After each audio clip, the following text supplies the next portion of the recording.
Christopher Nolan takes on the most well-known hero epic of all time in the Odyssey.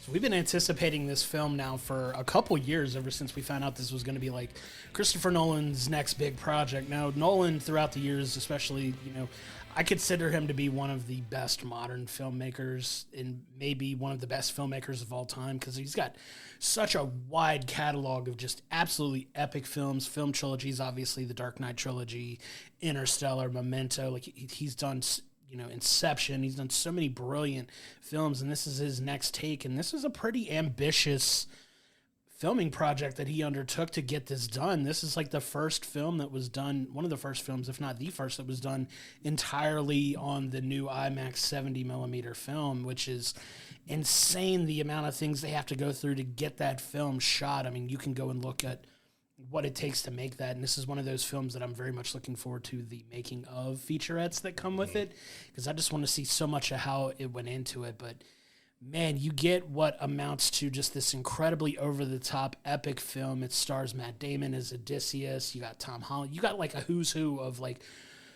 cast in this. Just so many big names in cinema in this film, and they all just kind of line up to play in this Christopher Nolan film. And it is done so incredibly well that I don't know if I've seen a better movie in a long time. Like this was put together so well. Just I was in awe the entire time I was watching this movie. Just absolutely just breathtaking watching this film from start to finish, and just an incredible job done by Nolan and everyone involved.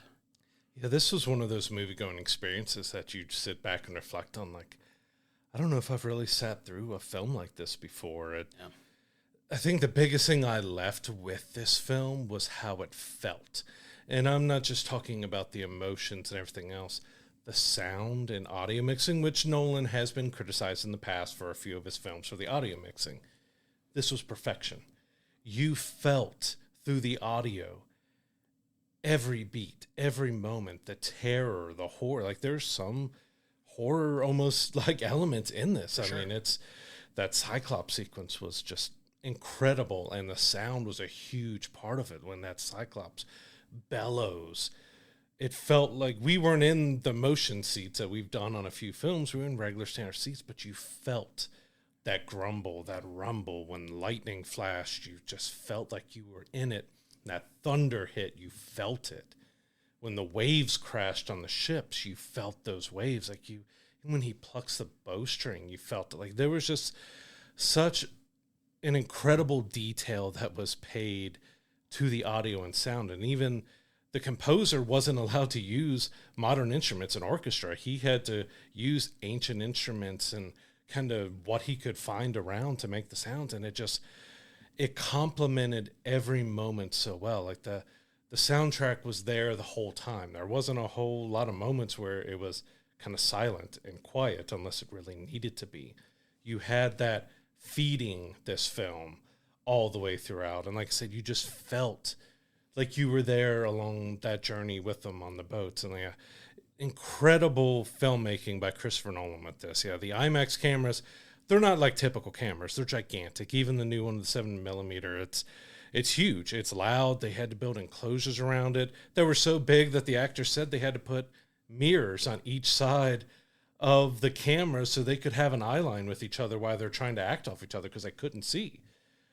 And it only records 3 minutes at a time on a reel. So they had to do these epic sequences while they're out on a ship in the ocean, out at sea, or on real locations. Like so much of this film is done practically, which also adds to the splendor of it. Is that there's very few moments that they had to use a little CG here and there. Of course, it's kind of mandatory. You have to anymore with some things, but the practical nature with that sound and everything, you felt like you were right there with them through that journey. And I just can't speak highly enough just about how this film moved me throughout. Yeah, it is not the exact telling of the Odyssey. He changes things that fits his film. Some characters, some sequences left out.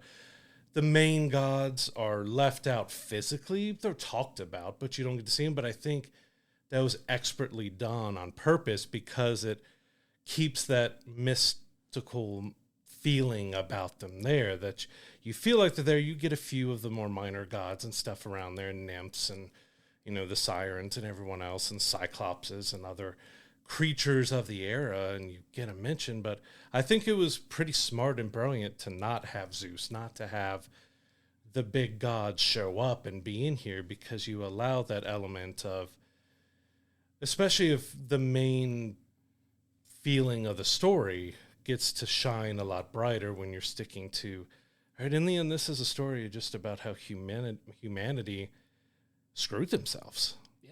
Yeah, I mean, that's a pretty central theme on this. Like, it's the telling of Odysseus. Matt Damon is just absolutely brilliant in this film. He's getting all the Oscar buzz early, as he should. This is, in my opinion, his best performance he's ever done. And he's done some really good things over the years as well. But this is like quintessential role for him, like a role of a lifetime, really. And obviously we're not going to go beat for beat talking about the story of Odysseus and the Odyssey, like the regular story and everything like that. It's only been around for a couple years. No one knows. It's been around forever. Most, if not everybody, had to read it at some point growing up in school. Like, the basis of the story. But, this is like the telling of how Odysseus, like, his pride got in the way and his ego, and, he led his people astray, and he had to basically go to hell and back to, get his own redemption and just kind of understanding, his humanity and things like that. Like, it's a very basic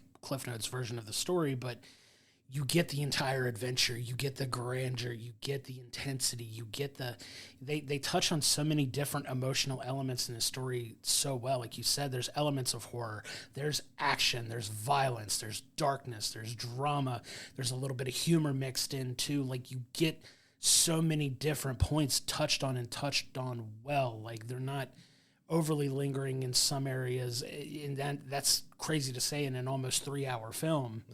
Like, you spend enough time, nothing ever felt like it lingered longer than it needed to. Like, it stayed in the moments for the effect that it needed to, and then it moved the story along to where it needed to go. The visuals in this are just absolutely incredible on this. Like, we were talking before we recorded that we may perhaps entertain the idea of traveling to see it in the the format that it's intended to see. I mean, we still saw it in Cinemark XD, which is phenomenal as well. But like you said, the sound that accompanies it is so perfectly done.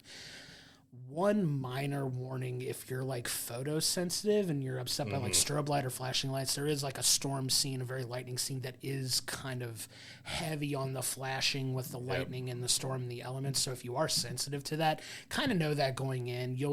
They telegraph it pretty well that it's coming, like, hey, there's a storm that we're getting ready to go into. But it is very intense, but it's done in such a well-done way that, if you know it's coming, you can kind of look off a little bit. I even had to look off to it at one point, and I'm not even heavily sensitive to it, but that's just how much they hammer that. It was intense. Intense feeling home, and it's done in such an artful way that it's just, in my opinion, I struggle to find anything that can compare to it. Like, this film has everything you want in that epic, over-the-top cinematic experience, and we were hoping for that when we've had this build up to this film, and it's got a lot of hype for a reason. And this is one film that I feel like not only delivered on it, but maybe even over-delivered. Like, it even exceeded the high expectations that I already had for it, because I was expecting to go into this film and really, really like it.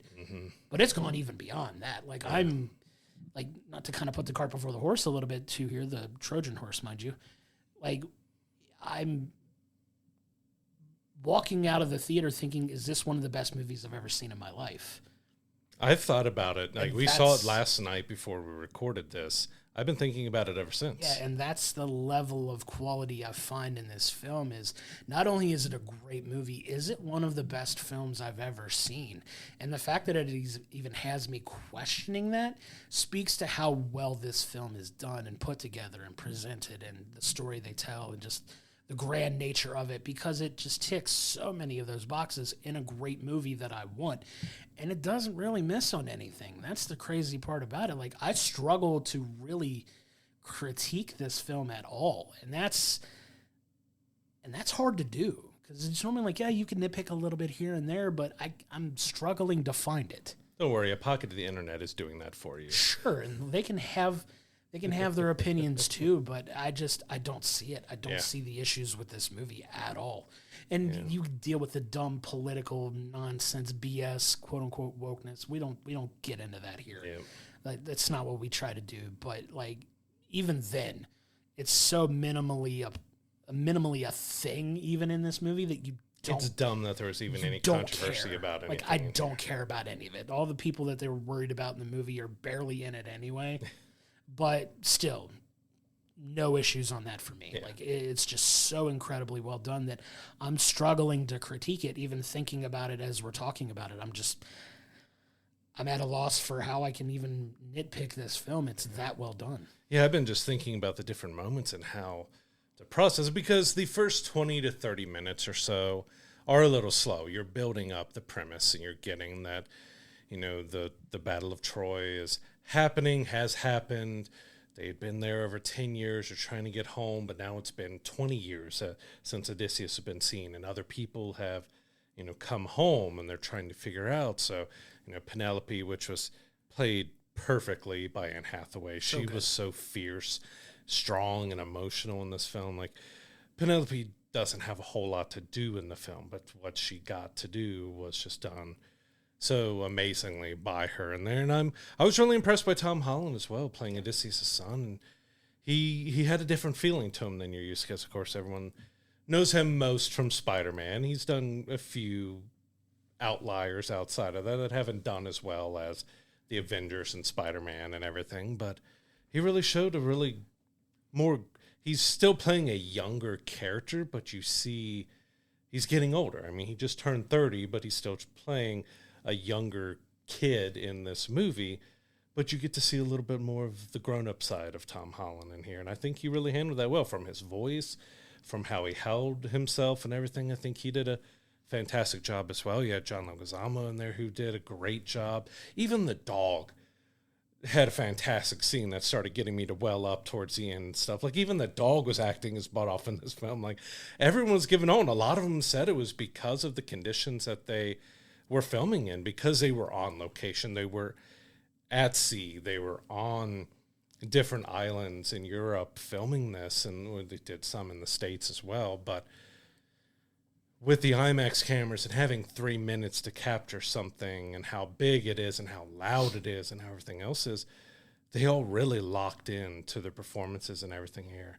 And it was just, I just keep going back sequence. I talked about that Cyclops sequence, but that is one that surprised me, because I was expecting it to be like dark and to be ominous, and I know the darkness of the story. I've read the Odyssey multiple times and the Iliad. I've got both of them at home in a collection that I've read and reread and stuff. And again, don't go into it trying to be the perfectionist that it has to be everything that Homer had written down. Again, really, he didn't write it down, because it was a orally presented epic poem that was done for generations before it was even written down. And we don't even know if Homer was an actual person or a collection of bards and stuff that did it. Like, there's just so much mystery.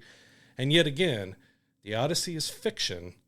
None of it is real. Like, the locations are real, other than we don't have definitive answer that Troy was a real place.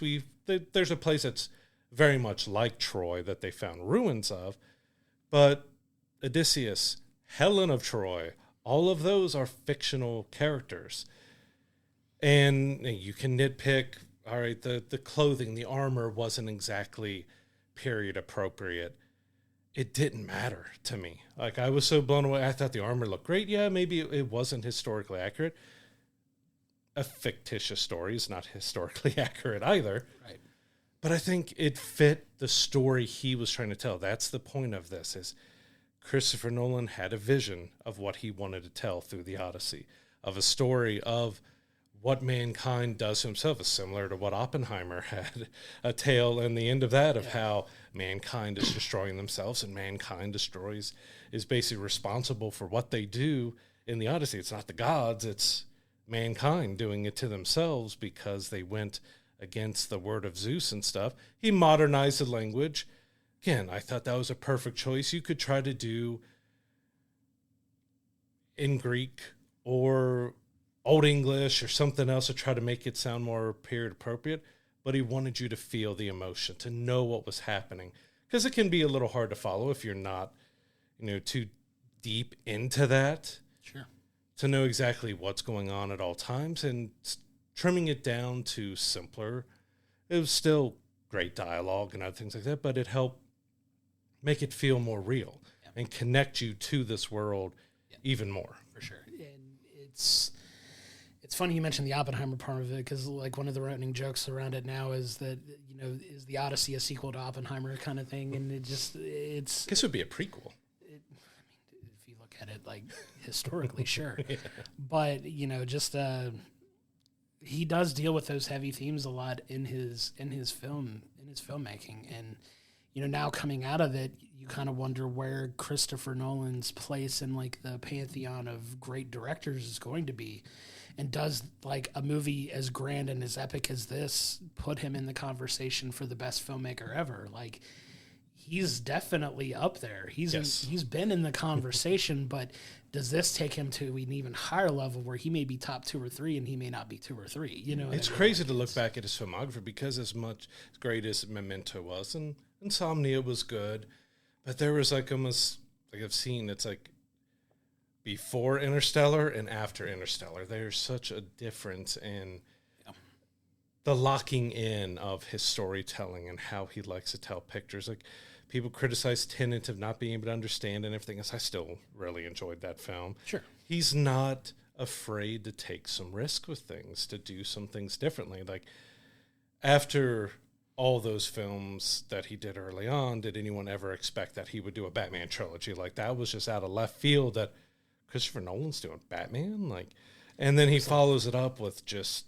There was a lot of doubt. Amazing film after... The Dark Knight is still praised as one of the possible best superhero films ever made. Yeah. You can criticize Christian Bale's Batman a little bit with his voice. I get what he's doing there. Anytime I try to imitate, I look like the College Humor Batman, so I'm not going to do it.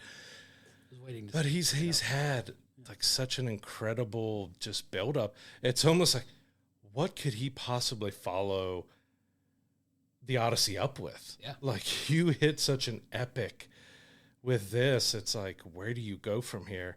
I almost wonder and hope maybe he will do his horror film after that, because those elements that you get, the tension and the horror, and I'm talking about, so I briefly started talking about again, as the Cyclops cave was so incredible, terrifying and done, like the darkness of it. And it's one of the, I can't really think of very many Cyclopses that have been done in live action that actually looked good. He shifted it that the eye was vertical instead of getting that look that almost ruins all of them, of having the one central eye going left to right, and he did it up and down with a broken, shifted nose and everything, and it just fit, and it added to the terror. But again, the sound in there and the horror of the people's faces. But then you go to other set pieces, like they go to the Lacergonians, probably not saying it right, but in the epic poem, they're more on the edges of cliffs throwing spears and rocks, and they're giants when they're intimidating. But in here, and I love the change. He made them still the cannibal giants. You don't really get that much of the cannibalism in it, but you get them as these giant armored creatures, and you could feel the terror. Sure. The trees moving around. Yeah. That whole sequence as they're trying to run away, and they're just not stopping, and they get to the boats and just chopping at the boats and everything. It made them even more terrifying. And then Cersei's cabin and stuff was just, that was practical. Horror. That was body horror too. Yeah. That was practical. Which blew my mind too. Like, there's just so much, like the Cyclops, there's some CGI with it, but they built a 60-foot puppet and brought it to this cave, which is dubbed Zeus's cave. That's where Zeus was apparently birthed, was in that cave. So they're filming the Odyssey in Zeus's cave with a 60-foot puppet of a Cyclops in there. Those terror elements, you felt. You were terrified with the soldiers. You were terrified with the group. Even though I've known the story, and, I haven't seen it in a while. I had watched and loved and '97 Odyssey that they did, the 2-part miniseries. I love that. They went a lot more into the gods and the fantasy and the epic of it.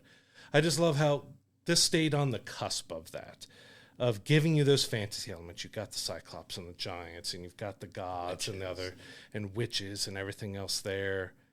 But it felt, I don't want to say grounded, but it just felt more realistic of how he wanted it to feel, because he wanted you there in the emotions with the soldiers, knowing that you're fearful for them, but also know that they haven't been the best people, but you see why and how things went wrong and bad for them throughout this journey. Yeah, it's a pretty central theme throughout the entire thing. It's humanity's, tempting their own fate with the gods, right? And that's kind of the whole central crux of the story, because you get those elements all the way throughout. It's like, okay, if you do this, this is what's going to happen. Like, they tell you what's going to happen, and then it happens, and you see how it does. But it's good foreshadowing. Like, it's good. Like, it's just, I struggle to find things negative to say about it. All the performances are great, and we've gotten this far into it, and we haven't talked about our favorite actor, John Bernthal, being in it. And just, see, he's the only one that I could critique slightly. I love John. Sure. He was being John Bernthal. Of course he was. He wasn't exactly acting. He had some good parts. I'm not saying he was bad at all, but he was just being John. He was Frank Castle. He was Frank Castle in old time clothes. That's what he. But you know what I'm saying? Like like even he's like, I didn't care. Like, I didn't care about that. but like, you have like a brilliant performance by Robert Pattinson in here is just this absolute worst like representative of the suitors. Like, him and Corey Hawkins are doing can't wait for them to get their comeuppance through it. Yeah, like, they're awful people, and they play them so well. Like, it was so well done. You get Ryan Hurst on here, and our thoughts are with him given the news that's come out this week about God of War. Like, that's crazy. Terra Bicep, you got the Odyssey coming out, and then, well, you're recast. Yeah, and he's great in this as well. Like, Samantha Morton as Cersei was great, and just playing that terrifying witch, like that sequence I can still see. Yeah, the whole scene is terrifying. Like, that's what I'm saying. It's got great elements of everything. Like, if you're a fan of, there are good horror elements in this. There's great action. The fight scenes that they do get to be a part in are fantastically done too. Like, it mixes up everything so well that it's not too much of anything, and it's just a hodgepodge of different genres rolled into this epic story. And it's kind of what you want from an entire storytelling perspective, because you get the hopefulness of it, you get the dread, you get the horror, you get the the humor in it, you get the like a little bit of everything in you get Odysseus turning into Jason Bourne in the third act, more or less. Yeah, like, you get that in there, and it's just so well put together. I'm still in awe of the movie we saw, like, that I'm still thinking heavily about it, like, now as we sit down and talk about this a day later. Like, we both have said, despite the fact that it's a 3-hour movie, we want to see it again. I'm ready to go back. Like, it's so good.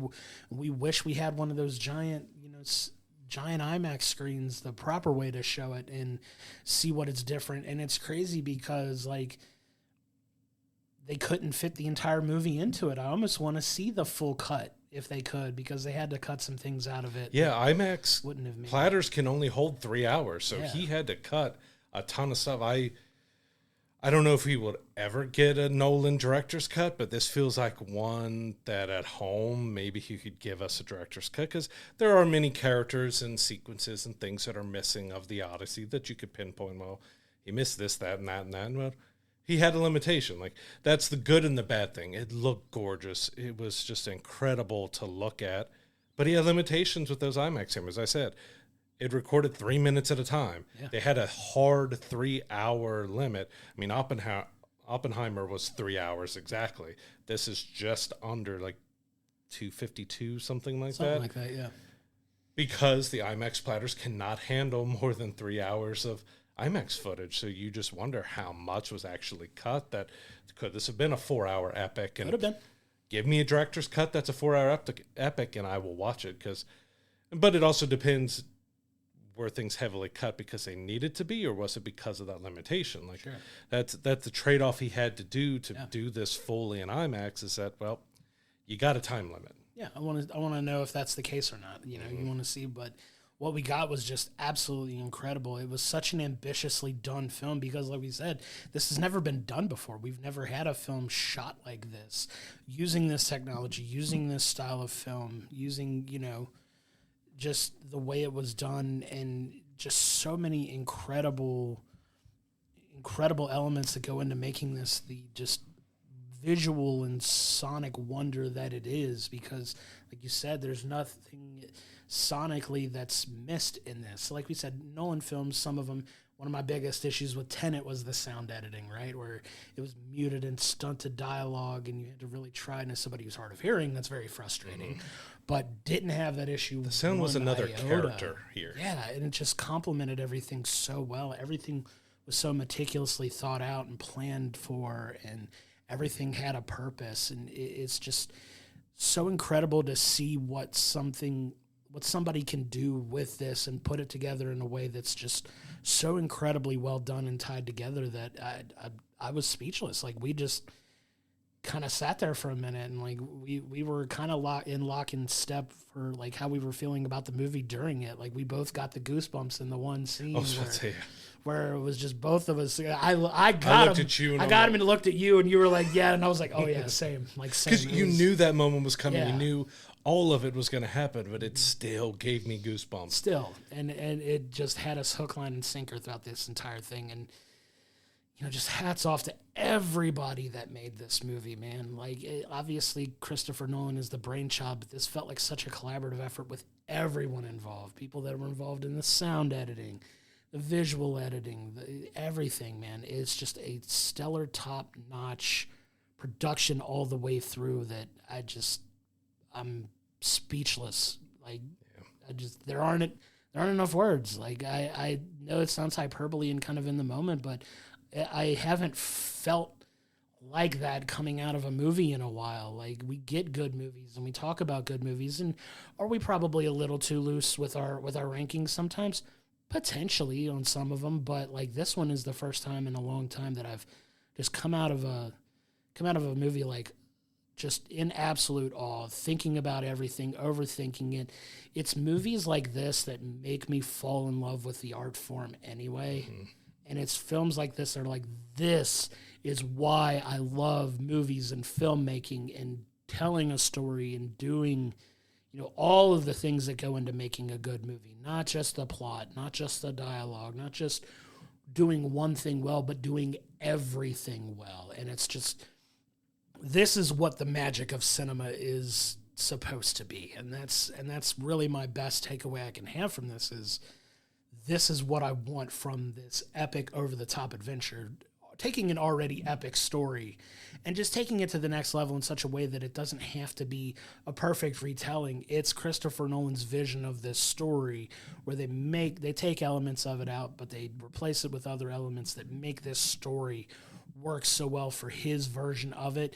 And my hats off to him and that entire team, because it was just incredible.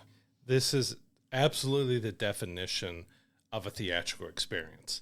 Like, this is why you go to see it on the big screen with the best audio and largest screens that are bigger than your house to go watch a movie, because of that. Like I said, the sound in this became another part of the film, because, like I said, we weren't in the moving rumble seats, but we felt everything through the sound. Yeah. We felt the movement. We felt the emotion. We just felt everything through that sound, that it became just an additional part of the film that was critical and crucial to it.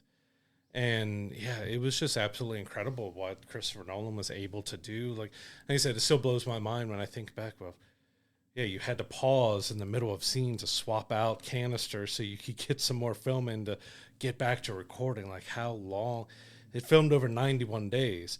How many canisters do you go through in 91 days to get that? It's millions of feet of film reel after it was done editing to get it in there. Like, they're bringing it in semis, taking it off on pallet jacks just to get the film in for the IMAX screens. That's just like, his dedication to IMAX is just insane that he does. And we saw it, like you said, Cinemark XD. From my research, similar aspect ratio that our IMAX that we have locally here. It's one of the older IMAX formats and smaller IMAX formats that we have. There's pretty similar. It's not exactly IMAX, but I'm glad we got to experience it in something like that.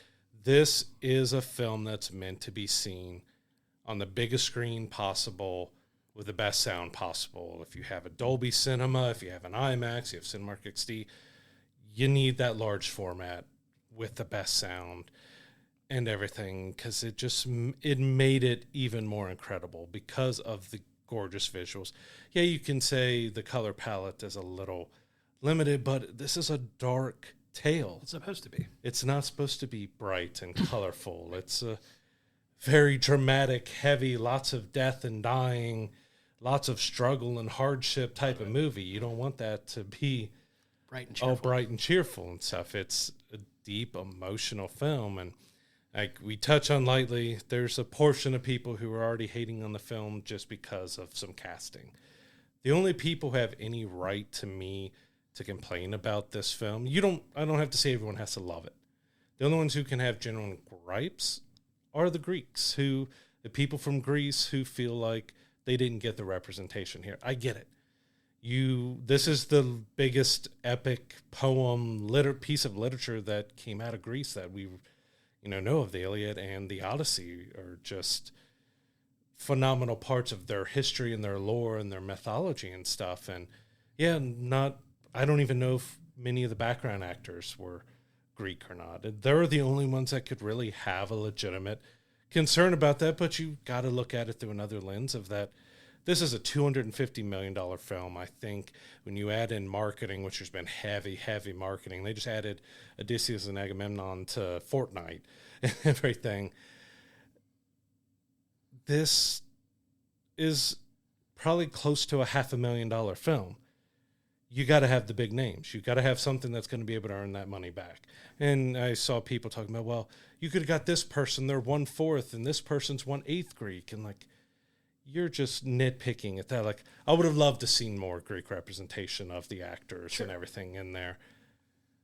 But Nolan, he does have a habit of casting people he's worked with before and friends and those who he knows are going to give the performances that he wants and needs out of it. And he absolutely got this out of that cast. That's where, if you can get past any of those preconceived notions you have about it, and if you could let go of honestly, it's right to have that there's not enough Greek representation in here. They did an unbelievable job portraying these characters, whether you had someone who was Greek or not in there. They all fit the role so incredibly well. Even the ones who only had a couple minutes in the film did what they needed to do in this film. The point and the purpose of their characters was completely fulfilled. There was no one who was out of place or wrong. And like I said, that's where I'm going to leave that. There's only one group of people that can really complain about things being done wrong in the film, and it's those from Greece who feel like they should have had some more representation and good on them. I would love to see them be able to put together their own version of the Odyssey with an all-Greek cast or something. I would absolutely love to see that. Yeah. But this was a film that was put together for, and you got to say it's a global film, but it's made for an American audience, for a British audience, for, it's kind of going for that. They have to make it for the demographic and for the areas that they know it's going to probably do the best in.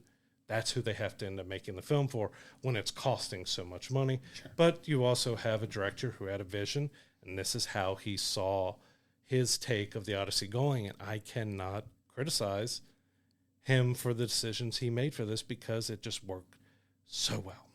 Yeah, I got nothing else to add to that. I completely agree. Like, it was just breathtaking and just an amazing feat in filmmaking. It cements his status as one of the best filmmakers of all time, in my opinion. He is just an absolute genius at work here. I will always be first in line to see any film he makes from here on out. I'm excited to hear what his next picture is going to be. I'll be one of the first ones to line up to see it. I've got 5 to 10 directors that if they are attached to a project, I'm there day one. Like I said, in my opinion, my personal opinion, in my favorites, he's top 3, and at this point, he may not be 2 or 3. Like, that's how incredible and what high regard I hold his work in. And this is just another one that further cements that status for me. Like, it might be his it might be his best film he's made in his career, and he's given us some incredible films already, and this may top that list now. It was that good. I can't say enough good things about it. Yeah, I'm not going to take long to get to it. I'm giving this film a 10. It was just incredible. This was a theatrical experience that moved me. I felt the sound and the music. It engrossed me in it. I was locked into this film from the get-go. I was paying, it didn't even feel like 3 hours. I was paying attention to every little detail. I was traumatized when the soldiers were traumatized. I was worried in the more horror elements of it for him, even though I know the tale and the story.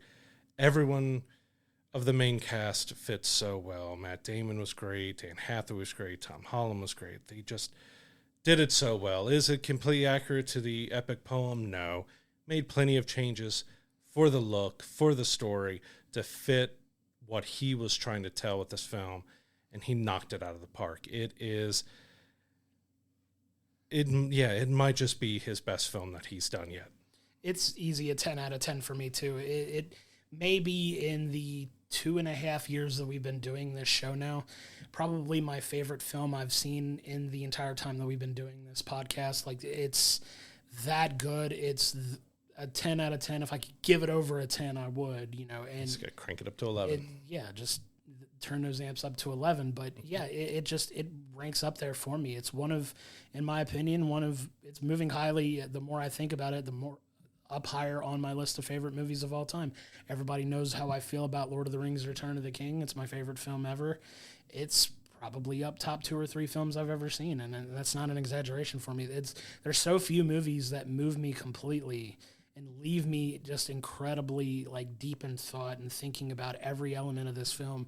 One that is going to require multiple viewings for me to fully grasp, everything that I saw in it. Because we're still doing this less than 24 hours after we've seen this film now, and I'm still processing everything. And it's just I know I'm missing something, or I'm calling back to another beat in the movie that just sticks out to me. And it's so rare that I get that, because usually by the time we see one of these movies, I've got my mind more or less made up on what I would rate it. Probably I've gotten pretty decent at summing it up by the time I'm finished watching the movie. And this is one that's just really lingered with me beyond going to see it and just thinking about it. I went and worked a full shift at my job today, and it was still obviously I'm present for work, but it's still in the back of my mind. I'm sitting there just processing everything, and I'm just in awe of everything that they did with this film. And it was just so incredibly well done, beautifully brilliant, sonically brilliant, and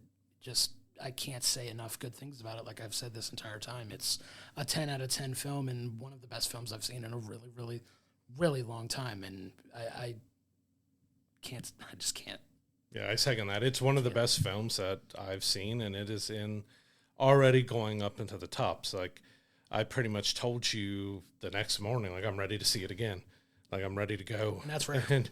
And go see that film again. I love Project Hail Mary this year, and I thought it was a fantastic film, and had such a good time with it. But this was an experience that was just so much different than that. I can love that film, and that's probably now my second favorite film of the year. Yeah, I'd agree with that. But the Odyssey just blew me away with what he did. Yeah. Forget the inaccuracies of a myth and the times and everything that it did. He crafted the story he wanted to tell to get the message across that he wanted to get across with these characters, with this story, with this world. And I think one of the big things about it that we touched on a little bit with it, but I've got to hammer home with it, the practical nature of this film is what makes it even more incredible. We're in an age where CGI is taking over, and we're starting to get AI wanting to take over as well. Nolan shows why there's still true beauty and awe and amazement in doing things as practically as you can, because if the ships are CG'd on sea or other things like that, it would not have had the same impact as being as practically done as it was. I said, they were on locations, they were in the sea, they were they might have been on sea getting sprayed by hoses, but it looked and felt real. Yeah. It wasn't like you put in some CGI rain and wind afterwards and everyone just pretending that they're getting whipped around. Like, it just felt, it helped keep you in those moments. It helped keep you in that world. It helped keep you in the experience, that you're not worrying about, oh, that CGI was bad. And why did it go from a human to a CGI here? They didn't really need to have, like, you don't have those moments with this film. You just get the splendor and the awe of what he did. And you're seeing everything from Odysseus's standpoint.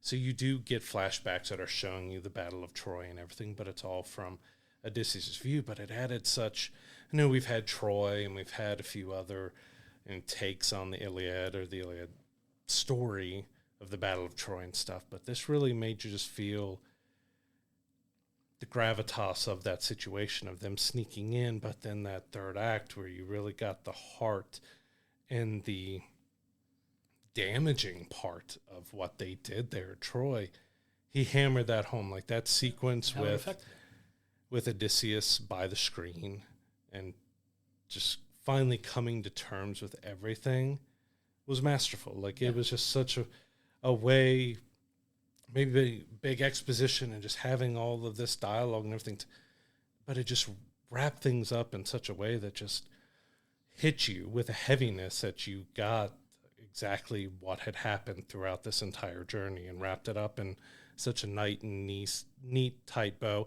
Yeah, you could probably give the ending where he's almost superhuman, which you get a little bit more of potential immortality stuff in the epic poem, especially with, you know, Calypso keeping him on the island and everything, and how she was able to keep him alive. But it was just such great filmmaking. Like, I could talk about it for hours, but I would just keep stumbling over saying the same thing over and over again, kind of like I already am now. Just, it was incredible. There's not enough good things we can say about this film. It's just an absolute epic, big time cinematic box office spectacle. This is it. This has it in spades. It's just an incredible feat in filmmaking that's worth all of it. And the Odyssey is in theaters now. Go check it out. Go see it on the biggest screen you can possibly see it at. If you're lucky enough to have one of the giant IMAXs, go see it. It is well worth it. We are considering, I don't know if he's going to, we still got to talk offline about it a little bit. I'm at least entertaining the idea of traveling further enough out of my way than I ever would to see almost any other film, to see this on one of those giant screens. It is worth it that much, in my opinion. If you are a lover of film, if you're a lover of the epic, grand storytelling that the Odyssey is, and you love those big-time cinematic epic stories, you get this in spades here. Go check it out. As you've seen, it's growing on our list of favorite movies we've ever seen. Come talk to us. Let us know what you think, and we can't wait to have that conversation with you. So thank you so much for tuning in, and if you feel so inclined, do all the things to help the show out, from follows, shares, likes, and comments on social media to subscribing on YouTube and your favorite audio platforms. All of it helps us out so much, and we can't thank you enough for all the support. You can also become a subscriber over on Patreon to get each episode delivered to you early, exclusive merch items, and your name read out at the end of every episode. Check it out at patreon.com/we'll bring the popcorn. That's going to do it for this episode, and we'll see you on the next one.